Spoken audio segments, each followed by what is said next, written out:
இன்று மார்கழி 8ஆம் நாள். காலையில எழுந்ததும் முதல்ல எதை பார்க்குறோம்? மொபைல், டைம், வேலை, டென்ஷன். ஆனா இறைவன் நம்மை எழுப்புற சத்தம், அதை கவனிக்கிறோமா? அந்த கேள்விக்கான பதில்தான் திருப்பாவை 8. வெல்கம் டு கந்தர் யுகம் சேனல். ஆண்டாள் இங்க ஒருத்திய மட்டும் எழுப்பல, நம்ம எல்லாரையும் மெதுவா குரல் எழுப்பி எழுப்புறாங்க. உலகமே விழிச்சிருக்கு, நீ மட்டும் ஏன் இன்னும் தூங்குறன்னு கேட்கிற பாசுரம் தான் இந்த திருப்பாவை 8ஆம் பாசுரம். கீழ்வானம் வெள்ளென்று. முதல்ல ஆண்டாள் எங்கிருந்து ஆரம்பிக்கிறாங்க தெரியுமா? வானத்திலிருந்து. கிழக்குல ஒளி பரவ ஆரம்பிச்சிடுச்சு, இருட்டு மெதுவா விலகுது. இது சூரிய உதயம் மட்டும் இல்ல, ஞானம் தொடங்குற நேரம். அடுத்தது என்ன சொல்றாங்க?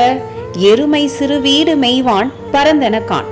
மாடு கூட தூங்கிட்டு கிடக்கல, எழுந்து தன் வேலைக்கு போயிடுச்சு.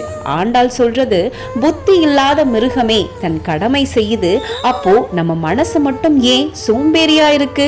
அதுக்கப்புறம் மனிதர்களை பாக்குறாங்க. மிக்குள்ள பிள்ளைகளும் போவான் போகின்றார். கிராமத்துல எல்லாரும் தத்தம் வழியில போயிட்டு இருக்காங்க.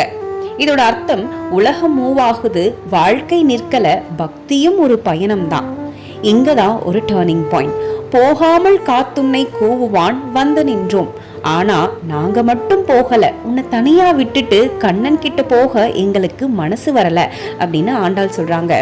இதுதான் பாசுரத்தோட உயிரே. எனக்கு மட்டும் போதும்னு இல்ல, நீயும் வரணும்னு சொல்ற அன்புதான் இங்க அழகா எடுத்து வைக்கிறாங்க. அவளை கூப்பிடும் விதம் கவனிங்க. கோது களமுடைய பாவாய் எழுந்திரார். அட உள்ளம் நல்லவளே எழுந்திரு அப்படின்னு சொல்றாங்க. ஆண்டாள் திட்டவே இல்லை, கத்தமும் இல்லை, அன்போட கூப்பிடுறாங்க. எழுந்து என்ன செய்ய சொல்றாங்க? பாடி பறை கொண்டு பாடுவோம், சேவை செய்வோம். இதோட அர்த்தம், இறைவன் ஆடம்பரத்துக்காக வரல, உண்மையான மனசுக்காக வருவான் அப்படின்னு அழகா எடுத்துரைக்கிறாங்க. அப்போ அந்த இறைவன் யார்? மாவாய் பிளந்தானை மல்லரை மாட்டிய, தீமை உடைத்தவன் அகந்தையை நசுக்கியவன் சொல்றாங்க. இது கண்ணன் கதையா? இல்ல, நம்ம உள்ளத்துல இருக்கிற அகந்தை, கோபம், ஆசை, அதை எல்லாம் உடைக்கிறவன் தான் நம் கண்ணன் அப்படின்ட்டு அழகா சொல்றாங்க. அவனை அடைஞ்சா என்ன ஆகும்? தேவாதி தேவனை சென்று நாம் செவித்தாள். சின்ன தேவன் இல்ல, தேவர்களுக்கே தேவன் அவன். இதோட அர்த்தம், மூலத்தை பிடிச்சா பிரச்சனை தானா விலகும் அப்படின்றதுதான். கடைசி வரி அல்டிமேட் ஹோப்பா இருக்கும் பாருங்க. ஆ ஆ என்று ஆராய்ந்து அருளேலோர் எம்பாவாய். நம்ம அழைப்பு உண்மையா இருந்தா இறைவன் கண்டிப்பா உருகுவான், அருள் கொடுப்பான் அப்படின்ட்டு அழகா சொல்றாங்க. திருப்பாவை 8 நமக்கு மெதுவா சொல்றது இதுதான்.